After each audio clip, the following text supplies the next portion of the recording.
It is my pleasure to be sitting here to introduce our guest of honor today.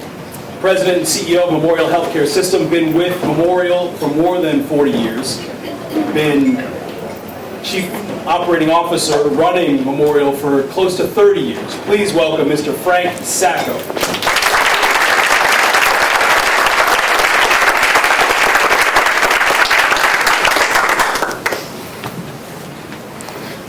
Chief Executive Officer. Chief Executive Officer. I got demoted. I thought you were talking to my board over here. They've already demoted me on the way out.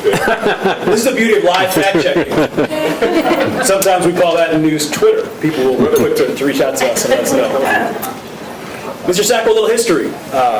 Talk to me a little bit about your career path, how you started at Memorial, and your time as CEO. Wow. I don't know if we have enough time to do that. Well, I got out. Came out of the military. I was an Army Medical Service Corps officer. I didn't have any. My undergrad was sociology, with psychology and political science. So I didn't have any experience in healthcare. But when I went into ROTC at the University of Miami, you can get to pick your branch of the Army if you are, in fact, if you're a distinguished military graduate, which I was, and they try to give you your branch because they want to make a career. So I picked Medical Service Corps because I figured there'd be less incoming. It was during the Vietnam War, and so I picked that, and I became a medical supply officer. And when I got out of the almost 4 years in the military. And I was assigned. I was actually had orders to Vietnam, but they ended up sending me to the 2nd Infantry Division in Korea instead, which was probably a good thing.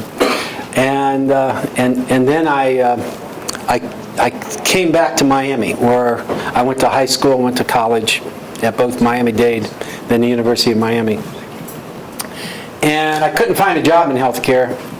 So I took a job with a company called Distron, which is a wholly owned subsidiary of the Burger King Corporation.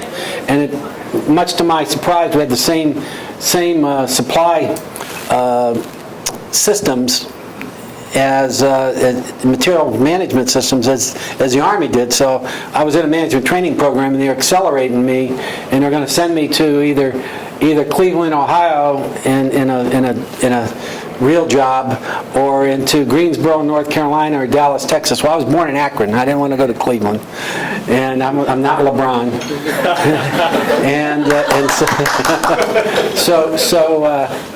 So I said I'm going to take one last shot at maybe a job locally, and I see that Memorial Hospital in Hollywood was looking for an assistant purchasing agent. And I was single, and I didn't need to make a lot of money, and I applied for the job. And I only applied at Memorial. I only applied for 2 jobs, and neither one of them did I get. So I applied for that job as assistant purchasing agent and purchasing director. And they said, well, we don't have that job, but there's an assistant director of the housekeeping department. Well, in the military, that was some of the things I did in the hospital. They said, we'll give you that job and you can prove yourself. So I took the job. I took a pay cut from a management training program to take the job. And I said, as long as somebody, I'll try to prove myself. And within 2.5 months, they got rid of the security director, and they put me in charge of security. So now I was a department head, and I think I got $600 a year more for that. So now I'm still probably falling below the federal poverty guideline, but I'm moving up. And I kept that job, and I said, if I'm going to get into administration, which I really want to, I need to go get back and get my master's. And I went to FIU and got my master's degree. Tuition assistance at the hospital helped me. The GI Bill rather helped me, and so I got that. And then I became risk manager in 77, 78. Got into administration as an assistant administrator. We call them administrative assistants, but I didn't take shorthand or typing.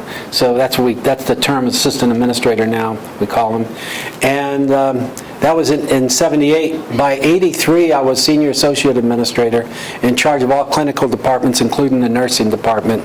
So I've learned a lot, obviously. And by 85, now this is 11 years, from 74 to 85, 11 years, I became chief operating officer, the number 2. And in 87, because of a premature death of the CEO, I became the CEO. I did get the job on a 4-2 vote. I must tell my board members that are here. The other 2 members, it's not that they voted against me, they wanted to do a national search. That's a little bit of an inside joke. But there are 4 board members that says we've got the guy here. And I took the job without a contract for the first 2 years. I said, listen, I'll take the job, I'll prove myself, and if not, you know what, you don't owe me anything, I walk away. And that was my first contract, was 2 years later. So from that point, we really built the system. When I took the job, we were a $150 million a year operation. We closed out, or this year we'll close out over $1.8 billion a year. We were one hospital. We did open heart surgery, we did neonatal, and that's about it.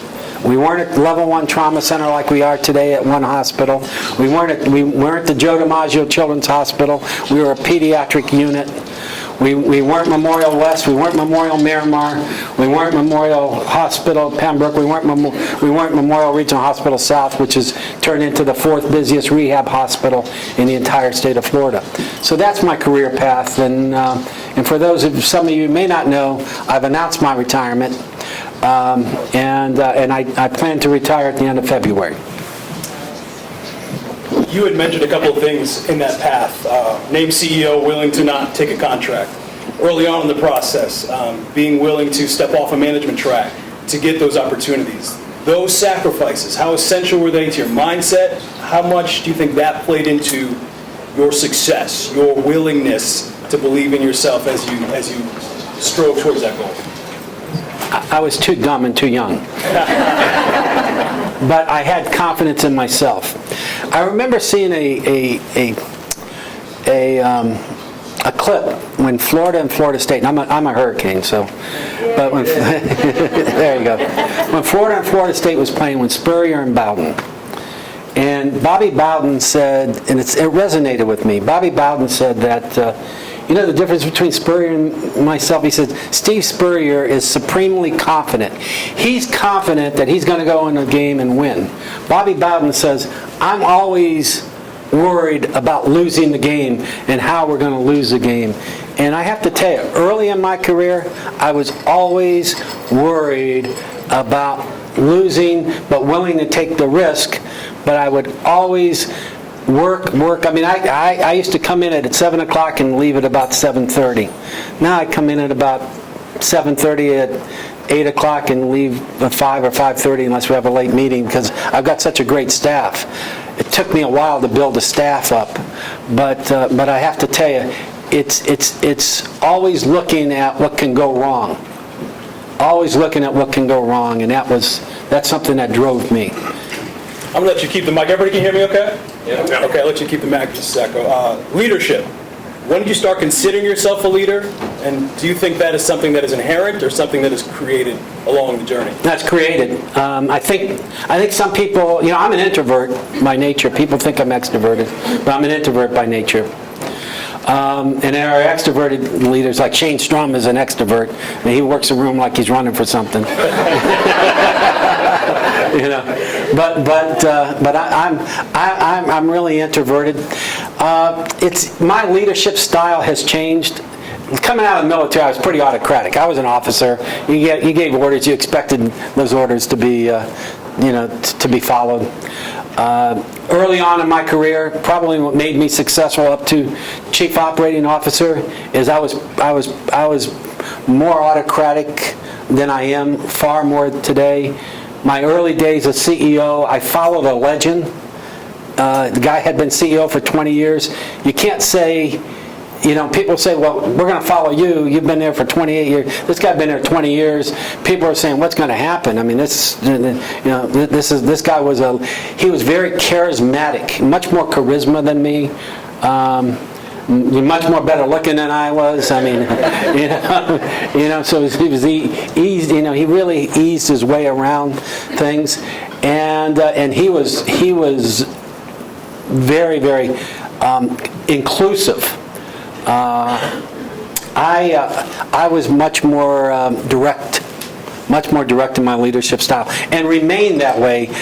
Over time, I basically have hired people that are different than me. We have a diverse management team, both gender diversity, racial and ethnic diversity, but thought diversity. That's important, the thought diversity.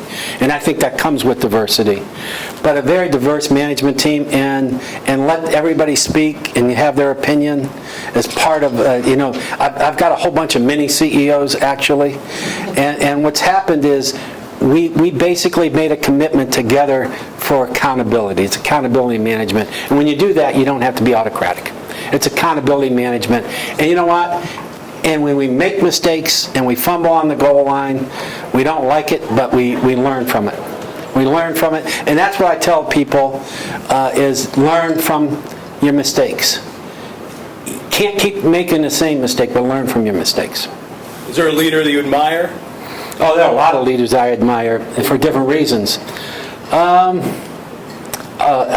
tell you, if I look back in history, believe it or not, probably the best president in the history of this country was George Washington, simply because he didn't have a template to follow. He created a template of what a president should be and shouldn't be. I also admire Harry Truman, because he is pretty abrupt, he's pretty tough, and he had to make a tough decision whether he was going to risk 500,000 to 1 million lives of U.S. lives or drop a bomb. That is a tough decision. I admire Ronald Reagan because of how he communicated. I actually admired General Eisenhower and later President Eisenhower. And I'll tell you what I admire about Eisenhower. Eisenhower made a comment because he was a kind of he was a populist president, even though he was elected as a Republican. I think both parties wanted him, but he was a populist president, and some of the people in his own party said, "You're too middle of the road," and his comment was, "You know what?" He said, "When you drive down a surface, the middle of the road is the smoothest surface. When you drive too far to the left, too far to the right, you're driving in the gutters." And he had a lot of courage, and he was an interesting guy. If you really look at what he did, he was ready to resign if D-Day would have failed. He had already drafted his resignation letter as Supreme Allied Commander. And people don't know that he wasn't Supreme Allied Commander until right before D-Day. He was never that Supreme Allied Commander. So there are a lot of folks. I think Teddy Roosevelt had a lot of courage and created our national park system and national forest system. I think there's just a whole bunch of people over time, and certainly I have to tell you, I admire Joe DiMaggio. Andy knows. Andy was with us when I brought Joe DiMaggio. I'll tell you what I admire Joe DiMaggio about. I met with him one time. He said, "What do you want from me?" I said, "I want your name. I'm not going to give you any money. I'm not going to ask you for any money. I just want your name, because we're building something very special at Memorial. Broward County's first children's hospital. I think it's still the only complete children's hospital. We do heart transplants. We do open heart surgery. We do a lot of stuff there." And I says, "I need an identity. I need an identity." And he came out, he looked at our plans, he looked at what we were doing. And with 3 weeks from that first meeting, I had a signed agreement with Joe DiMaggio. And he knew I was a Dodger fan. As you look around this room, there's a lot of leaders in here, established and emerging. I want to know your thought on what sort of challenges these emerging leaders will face. Well, you know what? I will tell you everything. I don't know everybody's business, but each of you will have challenges in your business. But I will tell you the biggest challenge you're going to face is what comes to you at 5 o'clock on a Wednesday afternoon. I mean, I shouldn't use that. That's too close to my board meetings. On a Thursday afternoon that you have no clue that you ever thought would be an issue. I mean, the last thing I ever thought would be an issue is a major social media campaign on circumcisions. Now, nobody could ever figure this out. I don't know if any of you followed this several months ago, four months ago, but you know, we never, by the way, we never did the procedure. They won't believe us. But we never did it, the procedure. But something like that just comes out of the blue. That's going to test your character. That's going to test your character. Whether it's a personal issue or whether it is a professional issue. How you respond to an issue like that tests your character. So it's hard to say without knowing everybody's business. I know there's a reason I'm retiring on February 29th, because I could see the future of healthcare. And I know it's something for somebody younger, more patience and more tolerance than I have at this stage of my life. Well, you segued, I think, perfectly into the next question here. Memorial Healthcare System, the values, the mission, the vision, how do you communicate those tenets consistently and across the board? Communicate by your actions, not just your words. It's by your actions. I mean, we live culture. You told me, Yep. What did you tell me earlier? We have a 4-month-old son. We were relatively new to the area when we moved, and so we had no history or experience in hospitals. And so you want the best situation for your newborn. And we asked around, asked quite a bit, and every single person that came back to us said, have the child at Memorial. That's it. You communicate through basically your actions. We have been on a journey of the culture of putting the patient first. Everything we do, putting the patient first. People speak about that, but we are serious about it. And put a culture of patient family-centered care. We don't have assigned visiting hours. You can visit 24/7, okay? We have a culture. Basically, we allow, if the trauma comes in, we allow the relatives watch the resuscitation. In the children's hospital, we allow the parents to watch a resuscitation if they want to. Many times, and Nina Beauchesne, who really is the mother of Joe DiMaggio Children's Hospital, will tell you many, many times that the parents want you to stop your efforts before the staff's ready to stop, before the doctors and the nurses are ready to stop. It's something that you can't measure.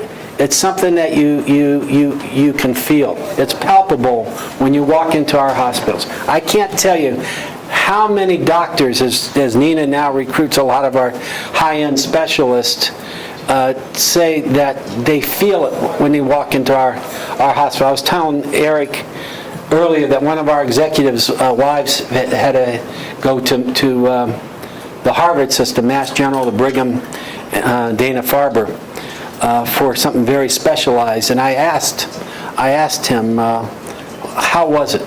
He said, clinically superb. He says, from a patient, family-centered care, from service, from facilities. He says they got a lot to learn from Memorial. My question is, you have a lot of people that come into the hospital. Not just patients and not just vendors, but new staff coming and going all the time. And it's a big system. So my question is, everybody has their own personal brand. What do you tell the new employees and new people in the system? What do they need to do? How do they need to act that's different than where they've been before? Well, that's a good question. Up until last Thursday, I went to new employee orientation and spent an hour with every new employee. Now I'm letting a few of the other people do that just to get a feel for it. And I'm there to do it. But after I break the ice for about 10 or 12 minutes with them, you know what I do? I tell them stories. The first story I tell them is a true story. All the stories, by the way, are true stories. Nice catch. But true stories that happened at Memorial, every one of them. And it's not a good story. It's a story how we were responsible for the death of a patient. I don't identify the patient. I don't identify the hospital, one of our hospitals. But I used that story because it involved pharmacy and it involved nursing. And this was a patient that was critically ill, that was probably not going to make it a year, but shame on us for accelerating that. And I figured the only way to honor that gentleman's death was to tell this story. And by the way, we fully disclosed our mistake within 3 days or 2 days to the wife. We fully disclosed it. I have a philosophy that you make a mistake, you own up to it, you admit it, and you don't try to hide things. That's not how it was when I started in healthcare. But certainly, the only way we're going to be the safest healthcare system in America is to do that. Shine a light, be transparent. So I tell this story, and in that story there are a lot of messages. Then I tell a story that happened the same, like within 2 weeks of that, where one patient was supposed to leave after 12 days post-op, and another patient was supposed to never make it out of our emergency room because he was a gunshot wound to the head. Marty Hernandez, sheriff's deputy, Marty Hernandez, and how 12 weeks later he walks out of our hospital under his own power. Okay? And I contrast, just listen to the first story and that second story, and how many people that he touched, that touched him. And he says at the end of his letter, because this is a letter that I pretty much committed to memory because I quote it. But in his letter, he says, at Memorial, you're not treated as a patient, you're treated as a friend. You know, because our staff, on their own, under their own power, because they were empowered, took care of his parents' 30th wedding anniversary on the floor so he could be there. His brother's 26th birthday on the floor. His surprise going away party. All of that happened. All of that happened, and when he thanked the doctors for the care, you know what the lead trauma surgeon said? We only did what we're trained to do. What happened to you, Marty, is because of you and God. And then I talk about, you can't just heal the body. You have to heal the body, the mind, and the soul, the spirit. Okay, there were housekeeping people, environmental service people that would go to his bedside and pray for his recovery every single day. Pray with his parents for his recovery. The security people had prayer vigils. That power of prayer came through the hospital. And I will tell you, I tell that story, and then I tell other stories. I tell a story of a mother who gave birth to a 20-weeker, and it was a stillborn.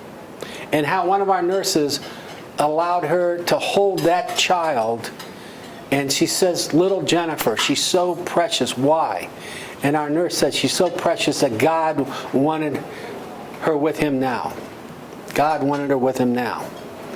And that's my closing story. She didn't save a life, but she impacted 2 lives that day. She impacted 2 lives. Those are the kind of stories I tell all the employees. I said, this is what it's about. This is what you can do. And I have to go through a whole hour and tell the others. But this is what I want them to leave with. I want them to understand that they touch. We changed our mission statement this year to we heal the body, mind, and spirit of those we touch. Period. That's our mission statement. Everybody knows what that means. That's our mission statement. It's all we are. Thank you. Yeah, Frank, just want to say this. I'm a former board member, Memorial Healthcare. 16 years I've served, and served as a member of a board. I don't think you really replace a person of this magnitude. So, and I know most of my former board members feel that same way. It's not a replacement. You can't replace an icon. You can't replace someone that has done some of the great things in which Mr. Sacco has done. But I'll ask the question of Frank. What do you think are going to be some of the greatest pressure on the next person to come into that arena? Well, there are going to be a lot of pressures. Biggest pressure you're going to have is because we're governmental and we operate under the sunshine and we operate under public records law. A lot of people don't like that environment. That's a big pressure. Okay, and again, I don't want to in any way offend any of the board members, but the fact that you guys are political appointees, where a lot of hospitals, not-for-profits, the CEO has the ability to pick their board. I've served as CEO under 6 governors appointing board members. So I've had Democrats, Republicans, independents. I don't think I've had a socialist. Bernie Sanders doesn't live down here, right?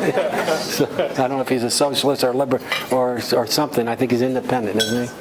But you know, we've had libertarian thinking. We've had everything. I always tell a board that you come to the table with an open mind and no agenda, and just make a decision on what you see on your own. And you know what? And that's what's guided us. John, you know that when first time I met you, I think it's the first time I've talked to each one of you. I think that aside, I think that's going to be a difficult challenge. That aside, some people aren't going to want to follow me, but I will tell you, that wouldn't scare me. I followed a legend. You know, Andy's father-in-law knew Sal McDonald probably very well, and I followed a legend who had been there for 20 years, and it didn't scare me. It didn't scare me. In terms of leadership, we have a lot of industries here, a lot of law to accounting to you name it.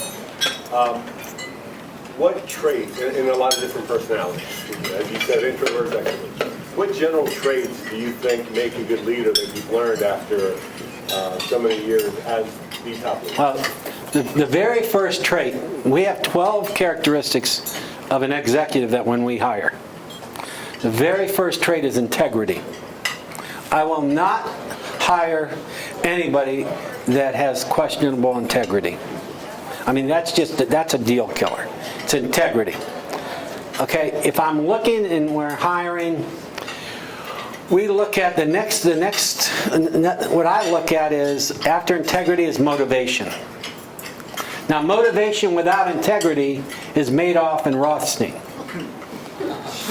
Highly motivated, no integrity. Integrity and motivation as a combo is an outstanding combination.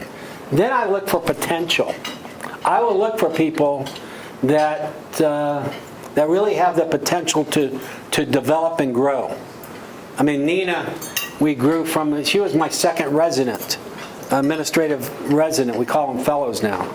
And she actually had to go to Dallas for a couple years and worked for a for-profit and then came back to us.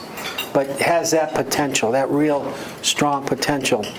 Attitude, obviously, and then at the end, I look for experience. I look for experience. Because you know what? You can hire for attitude, but you can train for experience. You can train for skill, but hire for attitude. That's important. Now, obviously, you have to have certain basic skills to start.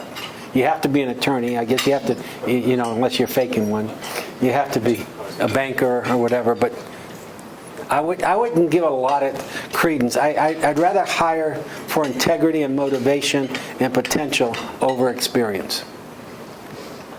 Probably time for a couple of more. Frank, we all commend you for building an incredible organization, an organization that cares for employees and staff and patients. You've also built an incredible business, and the business of healthcare is not easy. And so, any thoughts, particularly from your view, and going forward, how, the economics and business of healthcare come together, the challenges. Now, it's going to be tighter because of the, the crunches of the federal and state budgets, Medicare, Medicaid, the commercial insurance. All of you guys are paying probably far too much for healthcare. There are a whole bunch of layers in healthcare that exist today. And I will tell you that we are low single-digit increases on our rates every year, but I guarantee you that the plans are passing on double-digit rates to you all. Not that our rates are low, but who makes? I've always had this issue on the business of healthcare is, all the plans we negotiate with, the big plans, they all have private jets. They all have huge bonuses, huge stock options, or huge salaries and bonuses, and we're sitting in. I will tell you, the only reason I've held on to my managed care department folks is because they believe in our mission. They believe in what we do, but they have people far less qualified to them that they're negotiating with that are making 3 and 4 times their salary. That are making more than I am, and they're flying down on their jet. So I mean, it's you've got to look at what healthcare is about. I'm a capitalist, but you got to kind of look at where the money's going to in this thing. So it is a big business. This gentleman first, and then. Yeah, thank you for being here. When you look at percent of GDP, obviously healthcare continues to pick up a bigger chunk of that. When you look at like type 2 diabetes, incidence rates among youngsters continue to increase. What do you think when you think big picture in terms of a city, a county, state, country? What can we be doing? What should we be doing systematically, prophylactically? You have to ask Mr. Balsuto. He's a population health guy. It is.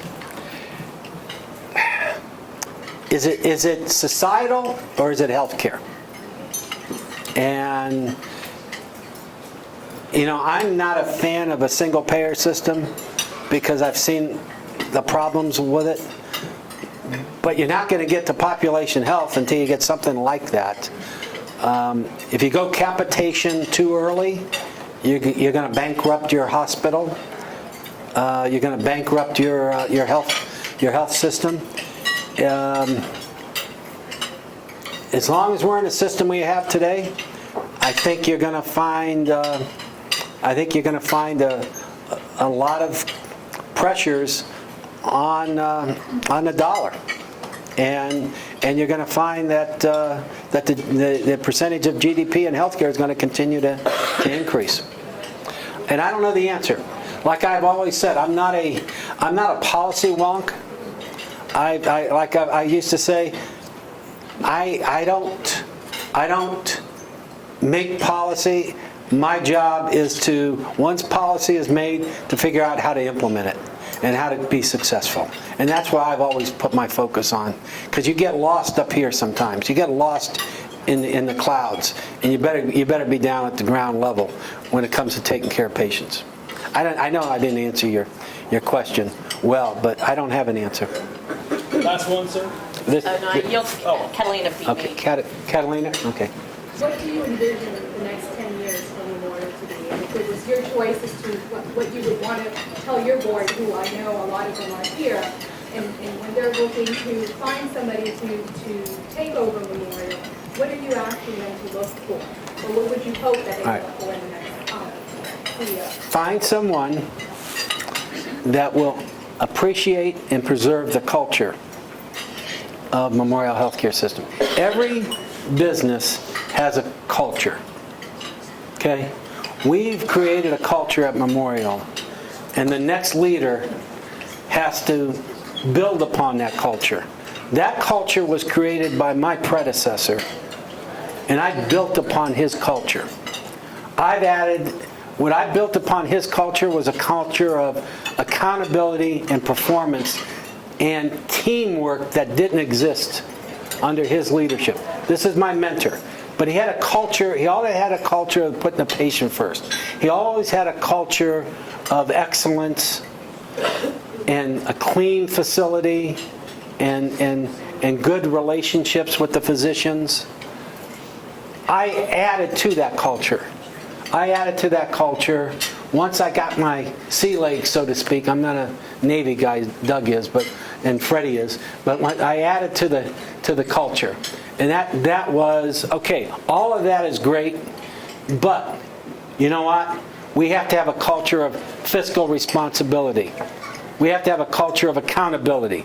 We have to have a culture of basically performance, and not have that eclipse our culture of putting the patient first.